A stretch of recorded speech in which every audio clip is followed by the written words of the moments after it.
Welcome back to Ashua Podcast. Today we are going to speak about starseeds, and we are going to discuss if whether or not the starseed phenomena is true.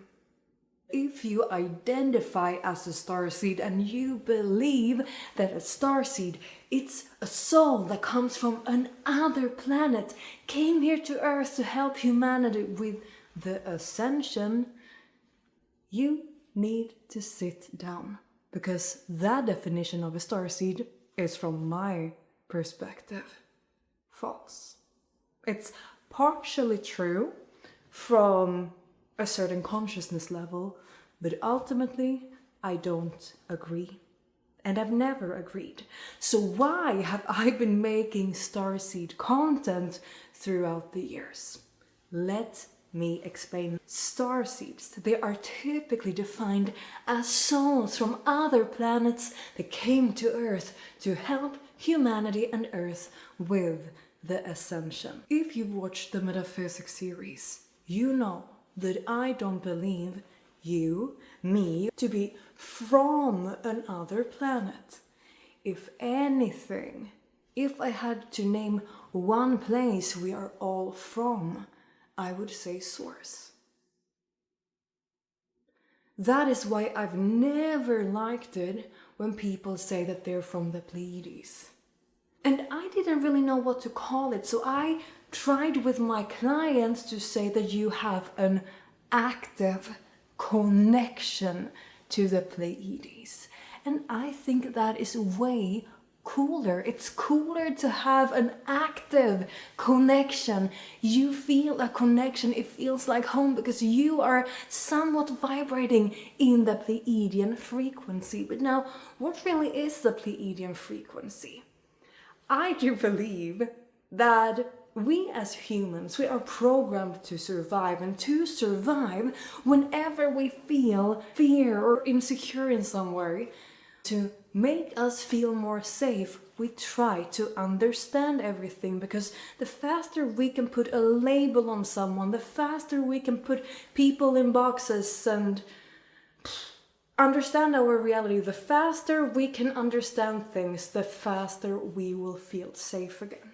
And many times, I don't even think that beings are living there at all. I view stars as portals. Maybe if you go there, maybe you will encounter beings there. But even more so, if you can play with me for just a second, imagine that every star would be a portal, and that portal would open up to other realms. To me, time and space are both illusions. Space is just as much of an illusion as time is. So I don't believe in space like that. Maybe on a conscious level we would experience that. But I believe all these things to be way more complex, and we can try to comprehend and understand things, but in the end of the day, I don't think humanity knows shit. Like, we know a lot, but I don't think we know shit. Because how are we sure we're not in a computer game? We think we're in this multiverse, we have figured everything out. Oh, there's starseeds, there's dimensions, there's this, and then there's parallel realities where this happens, and there's timelines. What if that is just a tiny, tiny, tiny little universe of something even greater, where dimensions look differently, all sorts of measurements look differently? I'm just saying that I don't think we humans know a lot. Even though we do know a lot about our reality thanks to science, and we do know a lot about energies. We are trying to understand our multiverse through energies. Before the statement, I am from the Pleiades, to be true, I would want that person saying that to be born on the Pleiades, then travel here. Then you're from the Pleiades. Otherwise, no. So that's the first half of this definition that we're using of a starseed today. The second thing, and this in a way actually breaks my heart. Because I know I've been working with souls who are on their journey, finding themselves, discovering who they are, and when they hear that they are from somewhere else and they're here to help with the ascension, then that is why you feel different, because you're more sensitive to energies. You are an older soul and you get all these explanations that confirm how you feel. But saying that you are here to save the world, basically, that you are here to help the planet rise and ascend. Since day one of working as an energy healer and psychic channel, I've seen what a blessing it's been to people to find the definition of a starseed, the phenomena of a starseed. It's a pure blessing. But I've also seen so many people get stuck there. They put themselves in a box, saying they're from Pleiades and they're here to save the world, and this is bad, this is good, and this is how it's supposed to be. Just listening to other spiritual teachers and barely evolving your own psychic abilities, I believe that to be dangerous. I don't want anyone to get stuck in a truth that once resonated with you, because you are here to evolve and grow, which is why it's so important for me to do the courses on energy management and helping you develop your own psychic abilities. But now this is where things get tricky.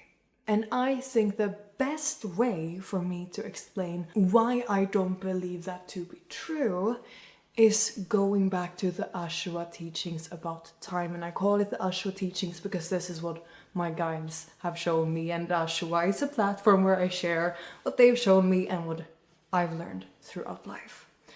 So the way my guides explain time to me is that they portray our universe as an orb, and then they simplify this a lot, and they divide this orb into many mini orbs, and every mini orb represents an oversoul.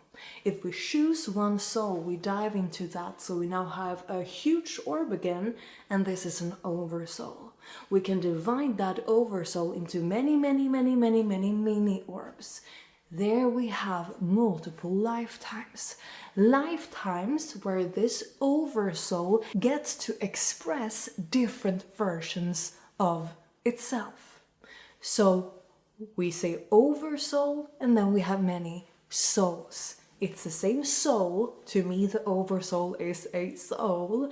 So all of these parallel lifetimes, they happen simultaneously, and they share the same oversoul, okay? And if we were to find the soul, if this was your oversoul and we find you and your life here in this very now, we press on your soul and we expand this lifetime, your soul, you here and now, they would do the same thing again. They would paint many mini orbs, and they would say that the way you get here as a soul is you closing your eyes, going within itself. You go within yourself and you get born as a soul. That's how you get here. You close your eyes in yourself and you go within to project yourself into a human body. And that projection is also more complex. They haven't explained how that works to me. But what they've been really clear about is that you, though it's super challenging to comprehend as a human, you live inside your own soul. And just here I'm like, space, an illusion, and time. They would say, imagine yourself to project yourself into the center. That is the moment you are born. And then you jump between all these mini orbs, and the mini orbs within your soul is different seconds of your life, different movie frames. And we have one dimension like this. That's how we humans experience time linearly. So if we were to draw out, sorry for the English, if we were to expand the spiral into a line, a timeline, you are born, you die. And then we spiral this timeline into a spiral, and the middle is when you are born. Okay? But we have timelines, meaning that your soul can jump in the front and the back as well. And your soul, to experience life here on earth, you jump between those frames. And that is why, even though as humans we can help other people, no matter if it is us helping someone in the physical, or us speaking our truth and inspiring other people, or it's just us being us with a high vibe, entering a room and help loosening up the energy in the room just because we are there. So in a sense, that is true. That is the reality we experience. But from what I've been shown, technically, you are not helping that person. You are jumping to a frame where you will experience that you help that person.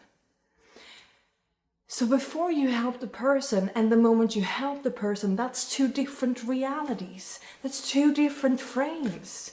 And therefore, you are not here to save the earth. Because if we were to do this with the orb, and we could say that here is timelines, your average timeline. If you go down in the spiral, that would be lower timelines, and you can go up in the spiral, and that would be higher timelines. The ascended earth already exists, okay? And not so ascended earth exists as well. And this is all happening inside of your soul. So this whole collective thing too is something that really, really bothers me a lot. Because your whole reality, you are not tied to everyone else's bad timelines or everyone else's good timeline. This whole thing is your reality, and what will determine what you experience is your own frequency. But the reason I do not agree with the definition that a starseed is a soul from another planet or star system here to save the world, to help humanity and Earth ascend, I believe that to be an illusion. Yes, we can experience that to be true. For us humans, this is true. For us humans, this is true. And what I just said, this sounds bananas to most people, okay? But that is true to me. So we can have multiple truths at the same time. And in the end of the day, what matters? What truly matters? Is it how much you know or how many downloads you are aware of? Or is it what you do with the information? Is it what you experience? What is most important to you? Is the most important thing to identify as a starseed, or is it to help you figuring out what is important to you? And think about, what do you like with being a starseed? Why do you like the idea of being from there?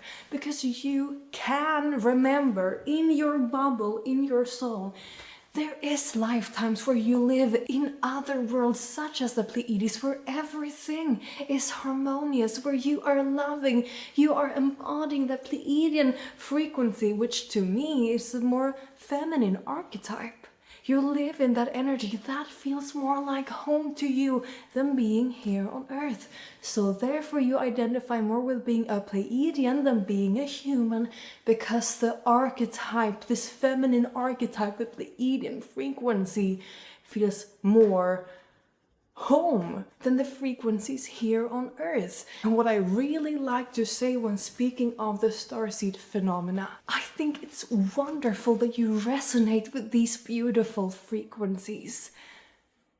But I don't want you to get caught up in the idea that life is so much better in other places. You are not from there. You have an active connection there, and therefore you can invite and embody and channel those frequencies.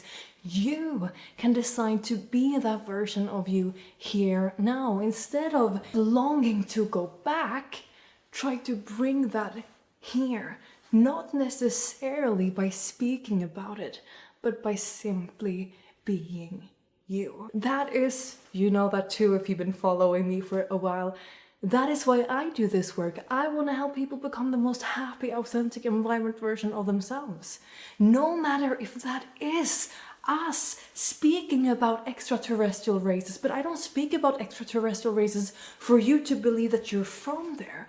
I want to show you the archetypes, the energetic patterns you carry, so that you can work on that, so that you can face it, so that you can evolve. It's about archetypes, it's about trauma and helping you ascend, not to reach 5D, but for you to feel better, for you to become more happy, for you to be you and become more authentic. Yeah, you see, for you to be your most happy, authentic, and vibrant version of you.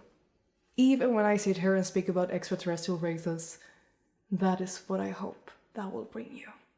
A little piece of your puzzle to you. One piece of the puzzle at a time. Thank you for watching or listening to today's episode. I really hope that you have enjoyed it, and if you did, I would be really happy if you left a comment or a like. And of course, I do hope that you share this with your spiritual friend, and here are some other videos that I think that both you and your friend will like.